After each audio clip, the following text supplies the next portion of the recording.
Another day, another show, and yes, another day after the Asia Cup fiasco. Asia Cup की शुरुआत हुई, शुरू से ही हेडलाइंस, खबरें सब था सामने, बट वो हेडलाइंस और वो खबरें जो हैं वो क्रिकेट की कम थी और इधर इर्द गिर्द जो सारी चीज़ें हो रही थी उसकी ज़्यादा थी. Yes, that पॉलिटिकल फियास्को जो साथ साथ चलता रहा वो चलता रहा.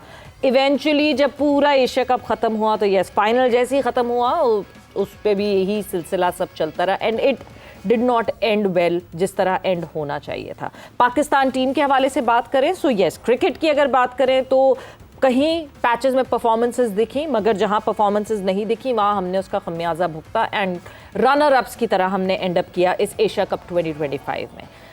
अभी ये सारा ड्रामा ख़त्म हुआ था कि अब हम अगले एक पड़ाव पे आ गए हैं. Again some of the dramas have started and Pakistan cricket board किसी खबर के बगैर कैसे रहे ऐसा हो नहीं सकता. तो एक तरफ जहां पे स्क्वाड का ऐलान किया गया, पाकिस्तान वर्सेस साउथ अफ्रीका के स्क्वाड का ऐलान हुआ, उसके हवाले से तो हमारी डिटेल में बात होगी, मगर साथ ही साथ जो है थोड़ी ही देर बाद पाकिस्तान क्रिकेट बोर्ड ने एनओसीज होल्ड कर दी. जो प्लेयर्स जो कि इंटरनेशनल लीग्स खेलने जाते हैं उनकी एनओसीज होल्ड कर दी गई हैं.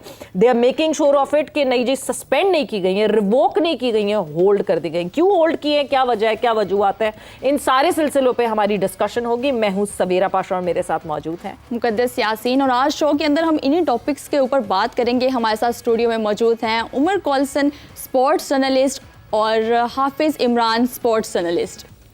बिल्कुल जी. सो डिस्कशन का आगाज़ करते हैं. सबसे पहले तो Umar, welcome to the show. और जो जिस तरह एशिया कप का तो जो पूरी कहानी हुई वो तो हम मेरे ख्याल से जैसे जैसे शो आगे बढ़ता जाएगा we will discuss further about it कि क्या हुआ और क्या नहीं हुआ.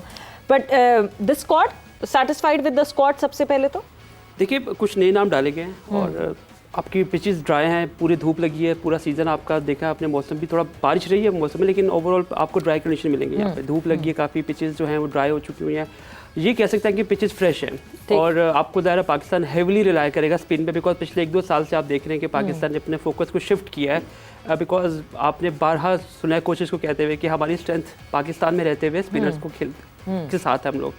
तो पाकिस्तान ने जो बीट किया पिछले 2-3 सालों में टीम्स को, वो स्पिन की ही बेस पे किया और वो एक फॉर्मूला उनको मिल गया है. तो वो फॉर्मूला ही चलेगा आगे. मेरा नहीं ख्याल कि इसके अलावा गुंजाइश है. अपने एक नया नाम देखा होगा, इसमें आसिफ अफरीदी को डाला गया है. तो ये एक्सपेरिमेंट आपको एक क्लैरिटी दे रहा है. आपको आपका स्क्वाड चीख के बोल रहा है कि हम क्या करने जा रहे हैं. यस, शाहीन की वापसी हुई है, उसको पिछले टेस्ट सीरीज में नहीं खिलाया था, but again Pakistan over rely करेगा स्पिनर्स पे. और बट आपको ये भी देखना पड़ेगा कि आसिफ अफरीदी को भी पता है कि क्या करने जा रहे हैं. बिकॉज जब आप इतने सालों बाद, आपको बार बार कुछ टाइम बाद आप भेज देते हैं डोमेस्टिक में प्लेयर को और फिर भूल जाते हैं एंड देन बुलाते हैं, फिर भेज देते हैं, फिर बुलाते हैं, तो उनको भी पता है कि क्या हो रहा है. देखिए, he is pretty much experience player. कि एज वाइज भी देखें, उनके क्रिकेट की बात करें तो ही इज वेरी मच. आपको याद होगा लाहौर कलंदर से उन्होंने रिसेंटली सीजन भी खेला था, जबकि लोग उनको बिल्कुल आउटराइट कर रहे थे कि यार ये बंदा जो है इस फॉर्मेट में क्या करेगा. But again he is sensible bowler, उसको पता है क्या करना है और वो हर फॉर्मेट में अपने आप को अडेप्ट कर सकता है. क्योंकि जो एक्सपीरियंस है उसका निमो बदल कोई भी नहीं होता. आप जितनी मर्जी आप बात कर ले, लेकिन ही इज एक्सपीरियंस का है. अब आई डोंट नो, बिकॉज 18 का स्क्वाड अनाउंस किया है, में 3 लोग बाहर निकलेंगे, 15 का स्क्वाड फाइनली आगे जाएगा. तो कौन 3 नाम निकलेंगे, मेरा ही नहीं ख्याल कि वो आसिफ अफरीदी आगे जाएगा. बट आपका जो ओवर अलायंस होगा वो आपका जो बेंच है वो नुमान अली और साजिद खानी खेलते नजर आते हैं. बिकॉज यही है पाकिस्तान ने पिछली दफ़ा उनको किया. आप एकदम से बाहर तो नहीं करेंगे प्लेयर को, एकदम एक्सपेरिमेंट ही करेंगे. यस, आपकी बैटिंग ऑर्डर में शायद थोड़ा बहुत ऊपर नीचे करने को मिले, बट अगेन वही फॉर्मूला है. पाकिस्तान को यही सक्सेस मिली थी, यही एक चीज़ है जिसको पाकिस्तान को लेके चलना है. कोई ज़रूरत नहीं एक्सपेरिमेंट करने की. और आप बात करें काफ़ी अर्से के बाद टेस्ट मैच खेल रहे हैं पाकिस्तान को, ये एक प्रॉब्लम हो सकती है कि पाकिस्तान अडेप्ट कितनी जल्दी करता है अपने आप को, अपनी रस्टीनेस को कैसे ये प्लेयर सारे खत्म करेगा. बिकॉज एक बहुत बड़ा गैप आया और इस बहुत बड़े गैप के बाद जो है वापस हम टेस्ट क्रिकेट जो है वो खेल रहे हैं. टेस्ट स्क्वाड पे नज़र डाल लेते हैं, कौन कौन से लड़के जो हैं वो आपको टेस्ट स्क्वाड में दिख रहे हैं, क्या आपको पिछले टेस्ट स्क्वाड से चेंजेस दिख रहे हैं. सो टेस्ट स्क्वाड आपके सामने स्क्रीन पर. Shan Masood is captaining the side, Aamir Jamal है, अब्दुल्ला शफीक, अबरार अहमद, आसिफ आफरीदी, बाबर आजम, फैसल अकरम, Hasan Ali, Imamul Haq, Kamran Ghulam, Khurram Shahzad, Mohammad Rizwan, Nauman Ali, Rohail Nazir, Sajid Khan, Salman Ali Agha, Saud Shakeel and Shaheen Shah Afridi. So yes Hafeez, 3 तो लड़के खैर इससे निकल जाएंगे, बट इस वक्त आप क्या इससे अंडरस्टैंड कर रहे हैं स्क्वाड? नसीम शाह अनफिट है. नसीम शाह इंतजार करवा रहे हैं, वर्कलोड मैनेज कर रहे हैं हाफिज साहब. वो CPL खेल रहे थे अभी. हाँ, वो वर्कलोड वहाँ वर्क कम होता है. मीर हमजा अनफिट है कहीं? वो भी नहीं. तो बट ये देन फास्ट बॉलर्स, अगर तो आप स्पिन की तरफ जा रहे हैं तो आप फास्ट बॉलर्स की भरमार कैसे भरेंगे? ऐसे भरेंगे कि आपने 2009 से 16 तक अपनी क्रिकेट की तबाही आपको नहीं पता किस वजह से हुई है। यूएई में जब आप क्रिकेट खेलते थे, आपके फास्ट बॉलिंग टैलेंट का जो सत्यानाश हुआ है वो वहाँ पर हुआ है। आप होम कंडीशंस में बैलेंस क्यों नहीं करते अपनी टीम को? आपने एक मरतबा स्पिन हैवी पिचेस बना ली तो क्या उसके बाद आपको फ़ायदा क्या हुआ उसका? आप वेस्ट इंडीज़ के खिलाफ भी एक टेस्ट हारे हैं उन्हीं पिचेस के ऊपर। आप अच्छी पिचेस क्यों नहीं बनाते जहाँ पर फास्ट बॉलर्स आपके वो भी परफॉर्म करने के लिए उनके पास भी कुछ हो, आपके स्पिनर्स के पास भी कुछ हो, आपके बैटर्स के पास भी कुछ हो? क्या क्रिकेट सिर्फ इसलिए करवाई जाती है पाकिस्तान में, होम सीरीज सिर्फ इसलिए होती है कि हमने ये वाली सीरीज जीतनी है? आपने अपने मुस्तकबिल को भी बेहतर बनाना है। तो दुबई में जो पाकिस्तान की क्रिकेट के साथ हुआ, उसी नक्शे कदम पर, तबाही के सफ़र पर हम अपने मुल्क में भी चलेंगे तो क्रिकेट आपकी बेहतर नहीं होगी। क्या कसूर है नसीम शाह का और मीर हमजा का? उनको क्यों टीम से बाहर, इस स्क्वाड से क्यों बाहर हैं? वो कैसे बाहर होते हैं इससे? और आप किस अंदाज से ये सारे 18 खिलाड़ियों का आपने ऐलान कर दिया है और आप कहेंगे जी हम स्पिन हैवी पिचेस के ऊपर जाएंगे? तो ठीक है, जैसे ये कर रहे हैं देख लें। वो अली ज़रियाब आसिफ ने भी काफ़ी रन्स किए हैं, वो कहाँ पे है? कहाँ पे हैं खिलाड़ी वो सारे के सारे?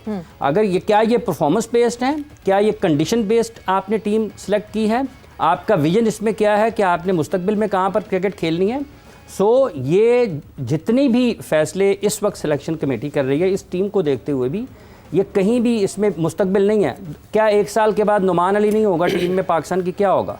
साजिद खान 1.5 साल में अगर उनका इंटरनेशनल क्रिकेट करियर ख़त्म हो जाता है, क्या फ्यूचर आपका? क्या आपके पास उतने तैयार स्पिनर्स हैं कि आप फौरी तौर पर दोबारा यही पिचेस बनाएंगे और आप कहेंगे हम मैचेस जीतना शुरू कर देंगे? नहीं, बट तैयारी तो डोमेस्टिक लेवल पे होगी ना, तैयारी तो एक सीरीज में तो नहीं होगी। और होम एडवांटेज की जब बात करते हैं, Umar, I will come back to you. हर मुल्क हमें होम एडवांटेज उठाता हुआ दिखता है। हमने मुल्कों में रैंक टर्नर्स देखे हैं, हमने इंडिया में रैंक टर्नर्स देखे हैं कि रैंक टर्नर पे वो दूसरी टीम्स को फंसाते हैं। बांग्लादेश में आपको अच्छा, वो सारी दुनिया में भी फिर क्रिकेट जीतते हैं ना, क्योंकि उनका डोमेस्टिक तेज है, उनका डोमेस्टिक। तो वो मैंने तो नहीं करना ना डोमेस्टिक की, इंटरनेशनल की। तो ये जिन्होंने टीम सेलेक्ट की है, जिन्होंने टीम सेलेक्ट की है, वही डोमेस्टिक के भी जिम्मेदार हैं। तो ये उन्हीं से सवाल है, उन्होंने करना तयन इन चीज़ों का। देखिए, ये बिल्कुल आपकी जो पॉइंट्स हैं, I mean can't disagree with those, valid point है वो, उस पर कोई दूसरी राय नहीं बनती। लेकिन पाकिस्तान इतना आइडियल कंट्री नहीं है जहाँ पे आप ये बातें करते हैं और आप समझते हैं कि ये लोग इस तरह सोचते हैं। एक तरीका वो जो आप सोच रहे हैं, एक तरीका वो जो वो सोच के वो टीम को पिक कर रहे हैं। वो अच्छा, डे टू डे जाते ये हैं। जो तरीके से ये सोच रहे हैं, इस सोच से क्रिकेट ऊपर गई है नीचे आई है? ऊपर जाने की तो बात ही नहीं, ऊपर तो आ ही नहीं रही। उनका देखिए, हर बंदे खराब हुई है या ठीक हुई है? एक तरीके का है ना, एजेंडा है कि आपने जिंदगी को कैसे आगे चलाना है। तो उनका चलाने का तरीका ये कि हमें टेस्ट मैचेस जीतने हैं। तो उनके लिए जो एक फॉर्मूला एक्सपेरिमेंट किया था उन्होंने कुछ 1-1.5 साल पहले, वेस्ट इंडीज के खिलाफ जीते थे हम। वो अब जाहिर है गेम उनको हुई लेकिन तो 2-0 जीतना चाहिए था ना, सीरीज तो बराबर हो गई। एक और मजे की बात है, मैं इसमें एक आपका ही पॉइंट आगे बढ़ाऊंगा कि साउथ अफ्रीका टीम जो है वो, अगर आप ऑस्ट्रेलिया और इंग्लैंड की बात करते हैं तो among these 3 teams south Africa Asian condition में बहुत अच्छा खेल रही है। ये एक बड़ा इंपॉर्टेंट पॉइंट है। जो आपने पिचेस की बात की कि पिचेस को आप स्पोर्टिंग क्यों नहीं बनाते, उनका पॉइंट ये था कि आप सारा स्पिन पे क्यों हैवी, क्योंकि अगर हम अपनी स्पोर्टिंग पिचेस में हमारे बैटर जो है वो कोलैप्स करते हैं। अगर हम अपनी बैटिंग को बेहतर करते हैं या अपनी पिचेस को थोड़ा करते हैं तो उल्टा हम बॉलर स्ट्रगल करना शुरू कर देते हैं। तो ये हम बैलेंस, देखिए बैलेंस आपकी कॉम्पोजिशन से अलग बात है, हमारी पिचेस पे बैलेंस नहीं फिलहाल आता। आपका बैलेंस पिचेस से शुरू होना चाहिए। उसके लिए ओवरनाइट कुछ नहीं होता। उसके लिए आपको वो जो डोमेस्टिक की बात आपने की है, आपको वहां से प्रिपेयर होकर आना है। अब टॉप लेवल पे आपको जीतना है। This would be not wrong to say, irony है ये हमारी है, मगर वो कहते हैं ना बात सच है, बट है रुसवाई की। हमारा वो है नहीं है। हमारी जो वीकनेसेस हैं, हम उन वीकनेसेस को इन सर्फेसेस से छुपाते हैं। बिल्कुल ऐसे ही, उनको बेहतर करने की कोशिश नहीं करते। बिल्कुल ऐसे ही करते। देखिए, हमें जीतना है। हमारे मुल्क में जीत और हार जो है ना, ये दोनों बहुत इम्पैक्ट डालती हैं आपकी डिसीजन मेकिंग के ऊपर, आपकी कुर्सी के ऊपर, आपके ऑलमोस्ट हर पूरे सिस्टम को आपको शेक कर देती हैं आपको। तो उनकी जो मेन जो पूरी की पूरी एनर्जी होती है वो जीत की तरफ होती है कि हमें यार जीतना है, ये वाला गेम जीत जाओ, अगला बाद में देखेंगे। अब जो आप लॉन्ग टर्म की बात करें, लॉन्ग टर्म वाला हमारे यहाँ पे हमारा एज अ कंट्री हम लोग नहीं करते। सिर्फ पाकिस्तान टीम की बात या क्रिकेट की टीम की बात हम नहीं कर सकते। ये ओवरऑल हमारे कंट्री का एक एनिग्मा कह लें, एक जीपीएस कह लें जी, इसी तरह चलता है हमारा मुल्क। बहुत से ऐसे मामला हैं जिन पे आप क्वेश्चन रेज कर सकते हैं, यार ये क्यों चीज़ें।